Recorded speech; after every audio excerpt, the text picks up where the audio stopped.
തിരുവനന്തപുരം ലോക്സഭാ നിയോജകമണ്ഡലത്തിൽ വാശിയേറിയ തെരഞ്ഞെടുപ്പാണ്, മത്സരമാണ് നടക്കുന്നത്. കടുത്ത മത്സരമാണ്. ഇപ്പോൾ നമുക്കൊപ്പം NDAയുടെ സ്ഥാനാർത്ഥി രാജീവ് ചന്ദ്രശേഖർ അല്പനിമിഷങ്ങൾക്കകം നമുക്കൊപ്പം ചേരും.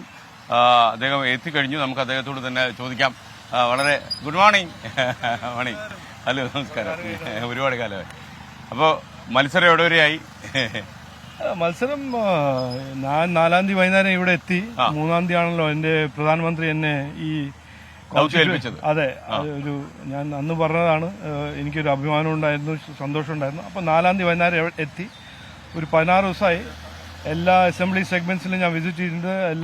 എല്ലാം കവർ ചെയ്ത് കഴിഞ്ഞു. 2 പ്രാവശ്യം കവർ ചെയ്തു. ജനങ്ങളെല്ലാവരും മീറ്റ് ചെയ്തിട്ടുണ്ട്. അത് തീരദേശമാണോ, ടെക്നോ പാർക്കാണോ, യുവാക്കളാണോ, സീനിയർ പ്രൊഫഷണൽസ് ആണോ, എല്ലാവരും മീറ്റ് ചെയ്തിട്ടുണ്ട്. എല്ലാവരുടെ മുമ്പ് ഞാനൊരു എൻ്റെ വിഷനും എൻ്റെ ഒരു താല്പര്യം, തിരുവനന്തപുരത്തിന് മുമ്പോട്ട് കൊണ്ടുപോകാനുള്ള താല്പര്യം അത് വെച്ചിട്ടുണ്ട്. അതിന് നല്ല റെസ്പോൺസും കിട്ടുന്നുണ്ട്. എല്ലാവർക്കും വേണം ഒരു മാറ്റം. ഇവിടെ അങ്ങനെ ഒന്നും നടന്നിട്ടില്ല എന്ന് എല്ലാവർക്കും അറിയാം. അത് ചേഞ്ച് ചെയ്തിട്ട് ഒന്ന് മുമ്പോട്ട് കൊണ്ടുപോകണമെന്ന് എല്ലാവർക്കും. അത് പ്രചാരണത്തെ ചൂട് കാര്യമായിട്ട് ബാധിക്കുന്നുണ്ടോ? അതൊന്നുമില്ല. ഞാനിപ്പോ കുറെ ഇലക്ഷൻ കണ്ട ആളല്ലേ. ഞാനിപ്പോ തെലങ്കാനയിലും ആന്ധ്രയിലും നോർത്ത് കർണാടകയിലെല്ലാം ഇലക്ഷൻ മാനേജ് ചെയ്ത് എക്സ്പീരിയൻസ് ചെയ്ത് ഒരു പുള്ളിയാണ്. അപ്പോൾ അങ്ങനെ അതൊന്നുമില്ല. പിന്നെ ജനങ്ങളുടെ ചൂട് നമ്മളുടെ ചൂട്, അങ്ങനെ ഒരു ഡിഫറൻസ് എന്തിനു വേണം? ഈ തെരഞ്ഞെടുപ്പ് സമയത്ത് പ്രത്യേകിച്ച് തിരുവനന്തപുരം മണ്ഡലത്തിലെ വോട്ടേഴ്സിന് മുന്നിൽ അങ്ങ് വെക്കുന്ന കാര്യം എന്താണ്? അല്ല, ഞാൻ വെക്കുന്നത് ഒരു ശരിക്കുമായ ഒരു ഫണ്ടമെന്റൽ ഈ നമ്മുടെ ഡെമോക്രാറ്റിക് പ്രോസസ്സിൽ വേണ്ട ഒരു ഇഷ്യൂ ആണ്. അത് ഈ ഇലക്ഷൻ്റെ എന്താണ് മെയിൻ ഒബ്ജക്റ്റീവ്? ഇവിടെ ജനങ്ങൾ കൊടുത്ത അവസരം ഒരു MP കൊടുത്തു. അദ്ദേഹം എന്ത് ചെയ്തു? ജനങ്ങൾ 10 കൊല്ലം കോൺഗ്രസിന് ഇന്ത്യൻ്റെ ഗവൺമെൻറ് ഉണ്ടാക്കി ഗവർൺ ചെയ്യാനൊരു അവസരം കൊടുത്തു. 2004 - 2014 വരെ. നരേന്ദ്രമോദിജി BJPക്ക് 2014 to 2024 ഒരു അവസരം കൊടുത്തു. ഇവിടെ സംസ്ഥാന സർക്കാർ, കേരള ജനങ്ങൾ 2016 മുതൽ ഇന്ന് വരെ അവർക്കൊരു അവസരം കൊടുത്തു. ഈ 3 ഫ്രണ്ട്സ്, ഈ 3 പാർട്ടീസ് ആ അവസരം എടുത്തിട്ട് എന്ത് ചെയ്തു? അതാണല്ലോ ഏറ്റവും വലിയ ഇമ്പോർട്ടൻറ്റ് ഇലക്ട്രൽ പ്രോസസ്സിൽ. ഈ ജനങ്ങളുടെ മാൻഡേറ്റ് കിട്ടിയ ലീഡേഴ്സ് ആ മാൻഡേറ്റ് കൊണ്ട് എന്ത് ചെയ്തു, ജനങ്ങളുടെ ജീവിതത്തിൽ ഒരു വ്യത്യാസം കൊണ്ടുവന്നിട്ടുണ്ടോ ഇല്ലയോ, അതാണ് ഞാൻ മുമ്പോട്ട് വെക്കുന്നത്. അപ്പോൾ ഇതിനെ ഞാൻ പറഞ്ഞ മാതിരി ആദ്യത്തെ ദിവസം പറഞ്ഞ ഞാൻ അതിൽ തെറിയോ നെഗറ്റീവ് പോളിറ്റിക്സോ ആരെ ബ്ലെയിം ചെയ്യുന്ന ഒരു നെഗറ്റിവിറ്റി ഒന്നും ഞാൻ കൊണ്ടുവരില്ല. എനിക്ക് ഈ ഡിബേറ്റ് ഒരു വികസനം, പുരോഗതി, തൊഴിൽ, ഇൻവെസ്റ്റ്മെന്റിന്റെ ഒരു പൊളിറ്റിക്കൽ ഡിബേറ്റ് ആയിട്ട് ആക്കണം എന്നാണ് എൻ്റെ ആഗ്രഹം.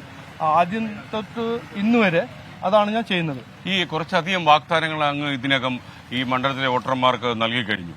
അപ്പോൾ ഈ തെരഞ്ഞെടുപ്പിന് മുമ്പേ നൽകുന്ന ഈ വാഗ്ദാനങ്ങളൊക്കെ നിറവേറ്റുമെന്നുള്ള ആത്മവിശ്വാസം തന്നെയാണോ അങ്ങ് ഇത് ചെയ്യുന്നത്? ഞാൻ പറഞ്ഞത് ചെയ്യുന്ന ആളാണ്. എൻ്റെ 18 കൊല്ലമായിട്ട് റെക്കോർഡ് നോക്കിയാൽ ഞാൻ അങ്ങനെ വേണ്ടാത്തൊന്നും പറയില്ല, വേണ്ടാത്ത പ്രോമിസും ചെയ്യില്ല. ചെയ്യാൻ പോകുന്ന മാത്രമേ ഞാൻ പറയുള്ളൂ. പറഞ്ഞത് ഞാൻ ചെയ്യും. അതാണ് എൻ്റെ ഒരു റെക്കോർഡ്. അതുകൊണ്ട് ഞാൻ എന്നെപ്പറ്റി ഒരു കോൺട്രാസ്റ്റ് ഉണ്ടാക്കണമെങ്കിൽ ഞാൻ ഇങ്ങനൊരു ക്വാളിഫിക്കേഷനോ എനിക്ക് ഇംഗ്ലീഷ് ഡിക്ഷണറി മുഴുവൻ വായിക്കാറെന്നോ അതല്ല പറയുന്നത്. ഞാൻ പറഞ്ഞത് എൻ്റെ ഒരു പോളിറ്റിക്സ് ഓഫ് പെർഫോമൻസ് ആണ് തിരുവനന്തപുരത്തെ ജനങ്ങൾക്ക് ഞാൻ ഓഫർ ചെയ്യുന്നത്. അതാണ് ഏറ്റവും ഇമ്പോർട്ടൻറ്റ്. ഇന്ന് തിരുവനന്തപുരത്ത് മുമ്പോട്ട് കൊണ്ടുപോകാൻ ഒരു താല്പര്യവും ഒരു കഴിവും ഉണ്ടാവുന്ന ഞാനൊരു കാൻഡിഡേറ്റാണ് ഞാൻ വെക്കാൻ ആഗ്രഹിക്കുന്നത്. ഈ ലൈവായിട്ട് ഇപ്പോൾ പ്രേക്ഷകർ ഇത് കണ്ടുകൊണ്ടിരിക്കുകയാണ്. തിരുവനന്തപുരത്തെ പ്രത്യേകിച്ചും ഈ ലോക്സഭാ മണ്ഡലത്തിലുള്ള ഒരുപാട് ആൾക്കാർ ഇത് ശ്രദ്ധിക്കുന്നുണ്ടാവും. അപ്പോൾ അവരോട് അങ്ങേക്ക് എന്താണ് പറയാനുള്ളത്? അല്ല, ഞാൻ ഇതാണ് പറയുന്നത്. നമ്മുടെ തിരുവനന്തപുരം, നമ്മുടെ കേരള വളരെ മുമ്പോട്ട് കൊണ്ടുപോകാൻ വളരെ പൊട്ടൻഷ്യൽ ഉള്ള ഒരു നാടാണ്. അതിൽ 15-20 കൊല്ലമായിട്ട് ഞാൻ കണ്ടതല്ലേ. 97 ഞാൻ ഇവിടെ വന്നപ്പോൾ 96, 97 മൊബൈലും പേജിംഗ് നെറ്റ്വർക്ക് എല്ലാം സ്റ്റാർട്ട് ചെയ്യുമ്പോൾ നമ്മുടെ കേരളമായിരുന്നു, നമ്മുടെ തിരുവനന്തപുരമായിരുന്നു ടെക്നോളജിയിലും ടൂറിസമിലെല്ലാം ഒരു നാഷണൽ ലീഡർ.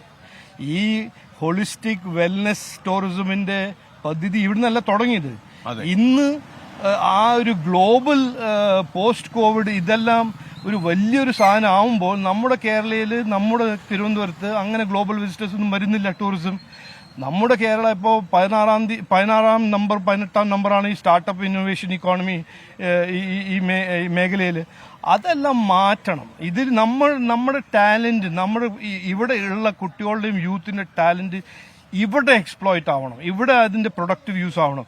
ഇവരെല്ലാം മൈഗ്രേറ്റ് ചെയ്ത് പുറത്തു പോയി ഇന്ത്യന്റെ പുറത്തോ നമ്മുടെ കേരള പുറത്ത് പോകുന്ന ആ ഒരു ട്രെൻഡ് മാറ്റി ഇവിടെ വികസനം വേണം, ഇവിടെ ഇൻവെസ്റ്റ്മെന്റ് വേണം, ഇവിടെയും തൊഴിലും സ്റ്റാർട്ടപ്പ് ഓപ്പർച്യൂണിറ്റീസ് ഉണ്ടാക്കണം.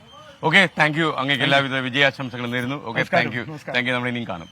ഓക്കെ, രാജീവ് ചന്ദ്രശേഖർ NDA സ്ഥാനാർത്ഥി തിരുവനന്തപുരം ലോക്സഭാ മണ്ഡലത്തിലേക്ക് വരികയായിരുന്നു.